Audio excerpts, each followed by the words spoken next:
This program is rated PG. It contains themes and scenes which may not be suitable for very young audiences. Parental guidance is advised. Be advised that the views and opinions of the hosts and guests do not reflect those of the station.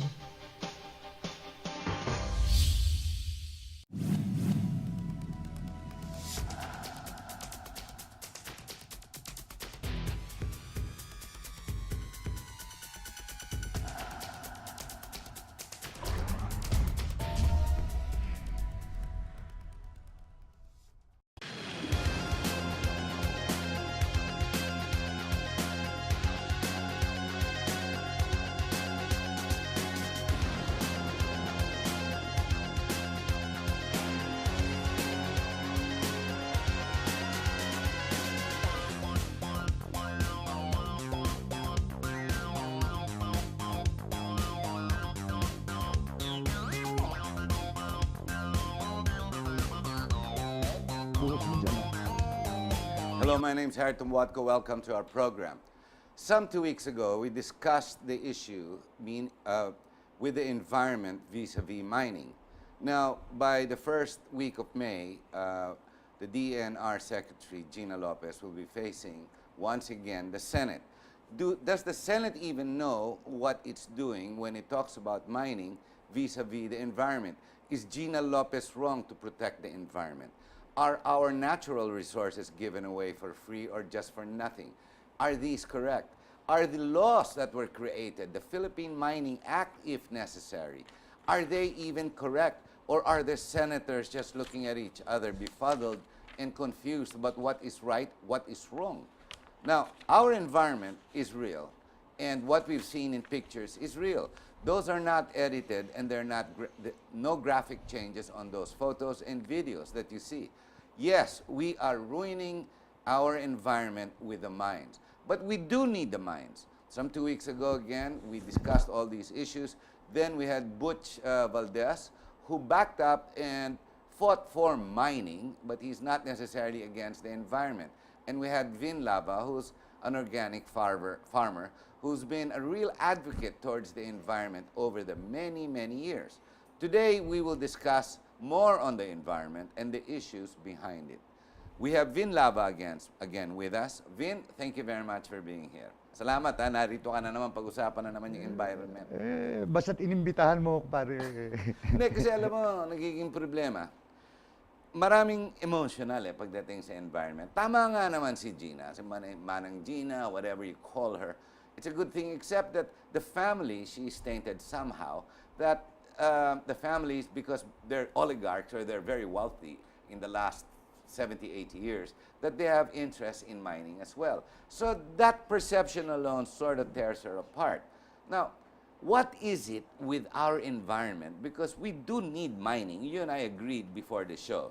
You're not entirely against mining, but you would rather save the environment. Your call, your position. Yeah.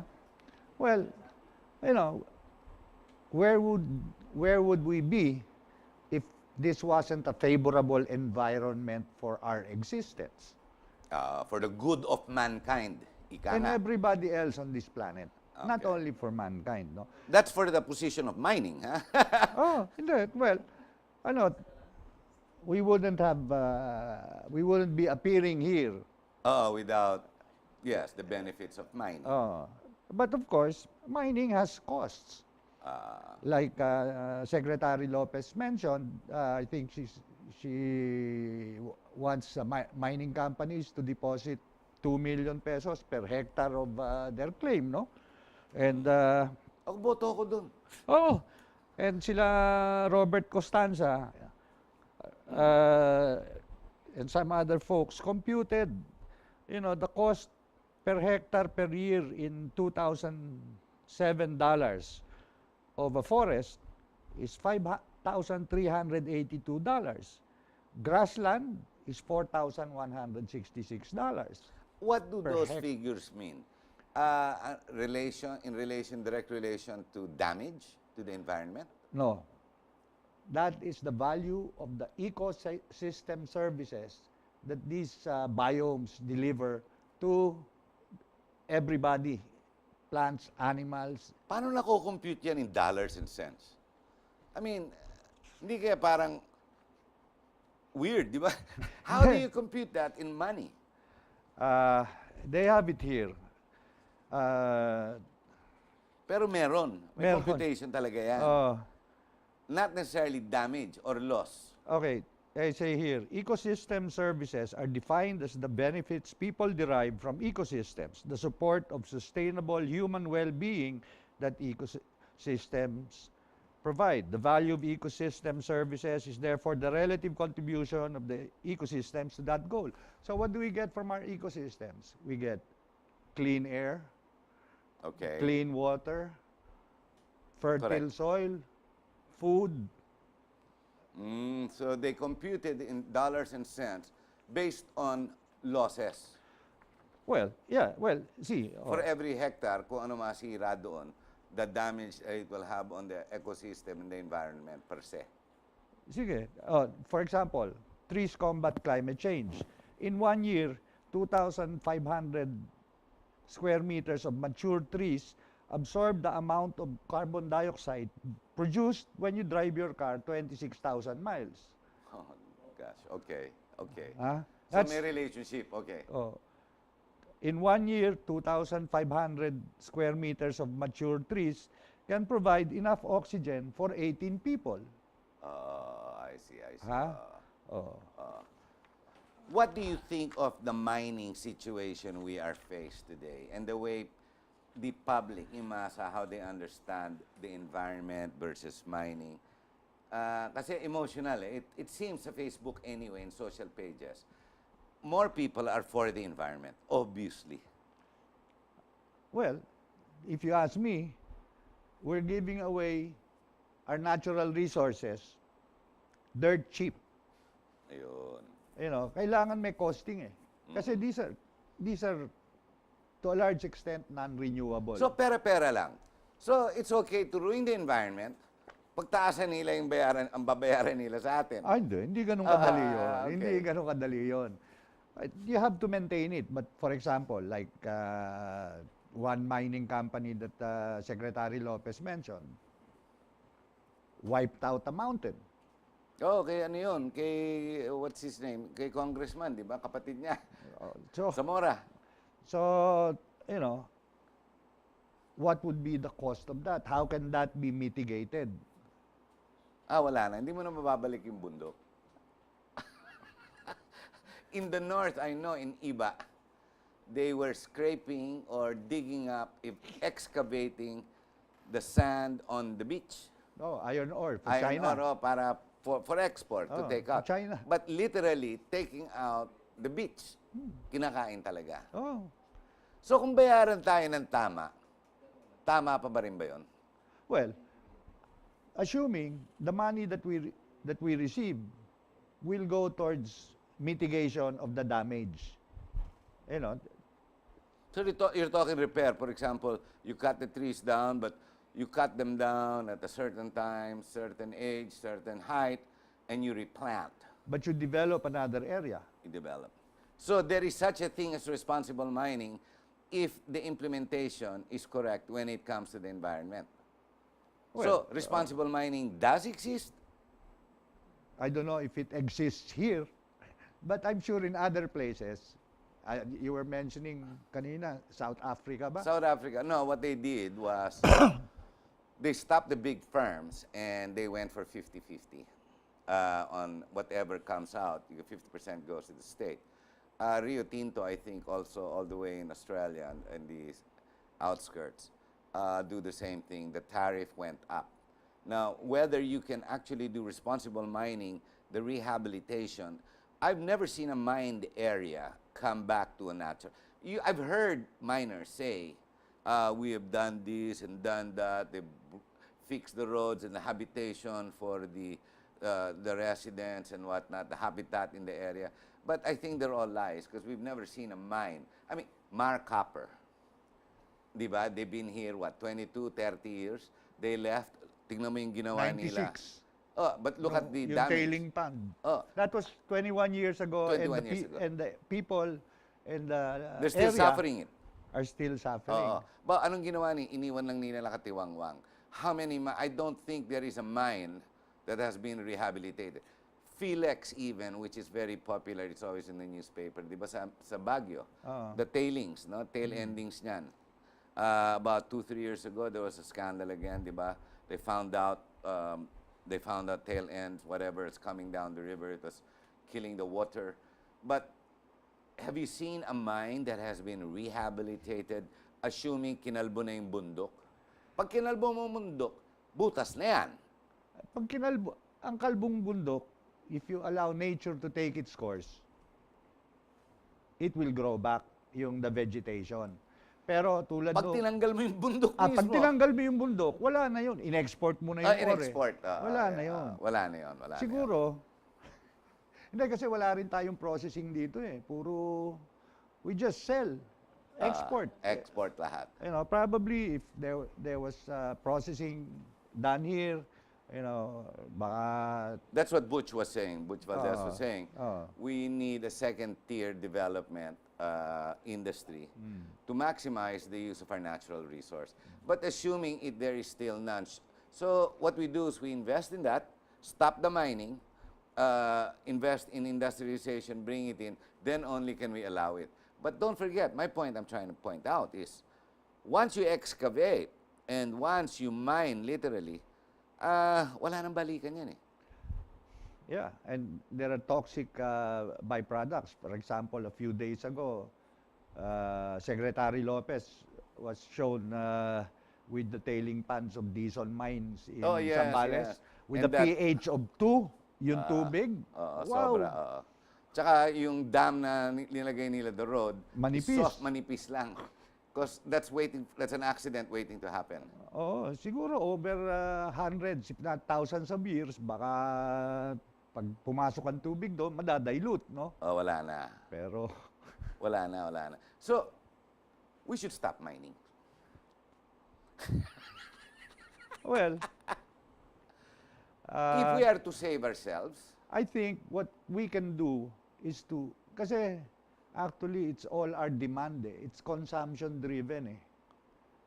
Diba? If we didn't have cell phones, if we didn't have cars, hindi, okay na yan. Kunin nila sa Africa, sa Australia, kunin na nila doon. Sila na lang magmina, pero sa Pilipinas, wag.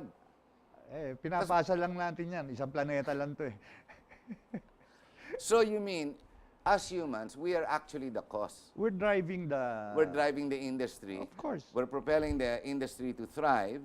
And in the process, we are at fault because we are the ones who are ruining We share the blame. environment. We share the blame. We you know, and it's not only that, no? Kasi isang measurement ng progress is economic growth eh. Di ba? How fast the economy is increasing. And, you know, we want the economy to grow, but at the same time, our population is growing. It's growing at the rate of 1.7% and will double. We're now 100 million, let's say. It will double in 41 years. Will be 200 million.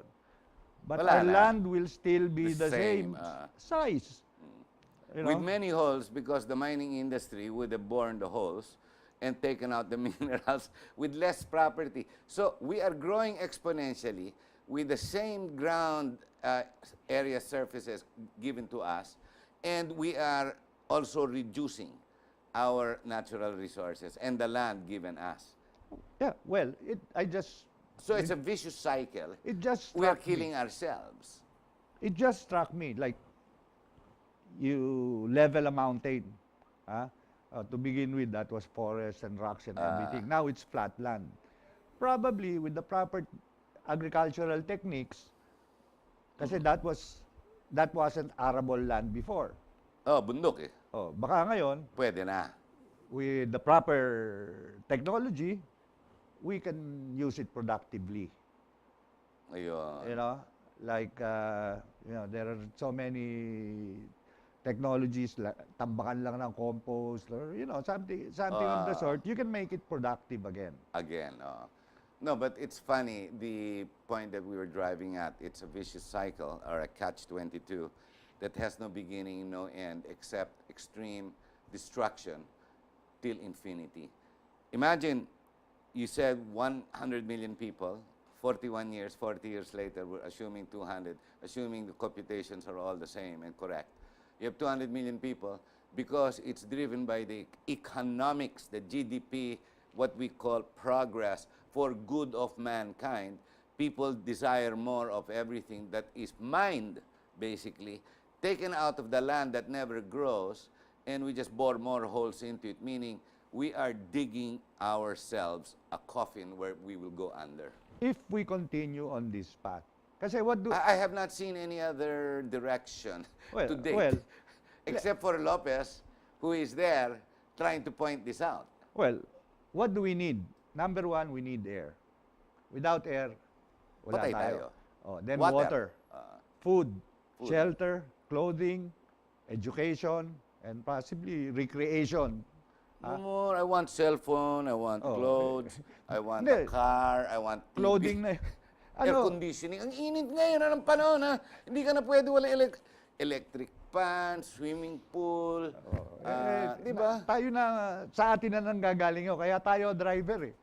Instead of, kunyari, dito lang, yung traffic natin, ang dami may kotse, ang dami nakamotor. Oo, lagi. Pero if we had a functioning mass transport system na hindi na ako magkokotse.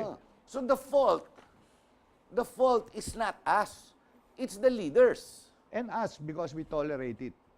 So we tolerate our leaders. So I thought we can blame them. Let's blame them because they're the ones there, because they live in bigger houses, bigger TVs, bigger cars, di ba? We blame them because since the birth of this republic, they've stolen from us and they've raped the environment, and they're continuing to do so. Also because we allowed them. We had an Sa EDSA. fault na naman natin. We had Ikaw an naman, EDSA. You're always going back to us being faulted. We had an EDSA revolution. 31 years ago na ba yun? It was a good idea then. Had things changed? No. No, but EDSA had some problems. Laurel should have been president. But regardless of the politics that happened, I'm saying, who do we blame? You're saying it is driven by man, basically, to ruin his environment, not necessarily saying, I'm going to pick a shovel and dig a hole and dig the minerals out of Mother Earth. It's saying the desire of man to go forward for the good of mankind is actually a misnomer or a fallacy.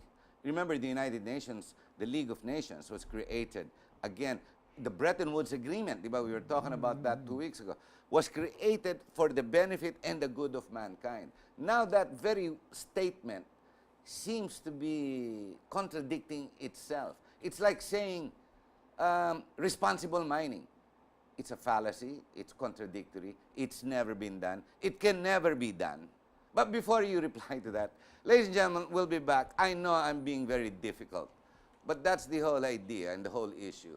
More on the environment, meaning more on people, or more on our mistakes, our idiocy, our stupidity, if necessary. Stay with us, we'll be right back, and let's see if we can prod this some more to generate one thing, if anything. It's called critical thought. We'll be right back.